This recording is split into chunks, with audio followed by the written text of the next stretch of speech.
নদী নিজের জল পান করে না, গাছও নিজের ফল খায় না। এদের জীবন পরের জন্য।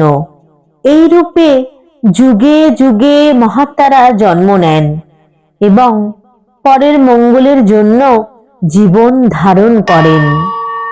তারা মানব জাতিকে শান্তি ও আনন্দ এনে দেন। তারা নিজেরা ভয়ঙ্কর মায়া সমুদ্র অতিক্রম করে নিঃস্বার্থভাবে অন্যদের অতিক্রম করতে সাহায্য করেন।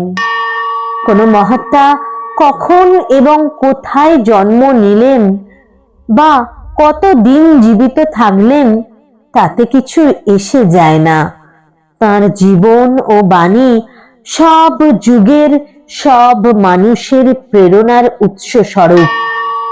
ঊনবিংশ শতকের শেষ ভাগে স্বামী বিবেকানন্দ পাশ্চাত্য জগতে বেদান্তের শাশ্বত বাণী নিয়ে এসেছিলেন।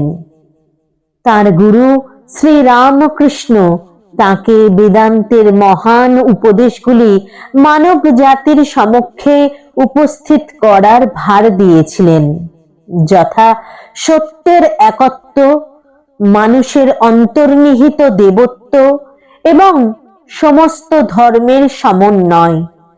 যৌবনের প্রারম্ভেই স্বামীজি স্বীয় অনুভূতি বলে নিজের ভবিষ্যৎ জেনেছিলেন এবং পরে পাশ্চাত্যে প্রচারকালে বলেছিলেন, যেমন প্রাচ্য ভূভাগে ঘোষণা করিবার জন্য বুদ্ধের বিশেষ একটি বাণী ছিল, আমারও তেমনি পাশ্চাত্য দেশে ঘোষণা করিবার একটি বাণী আছে।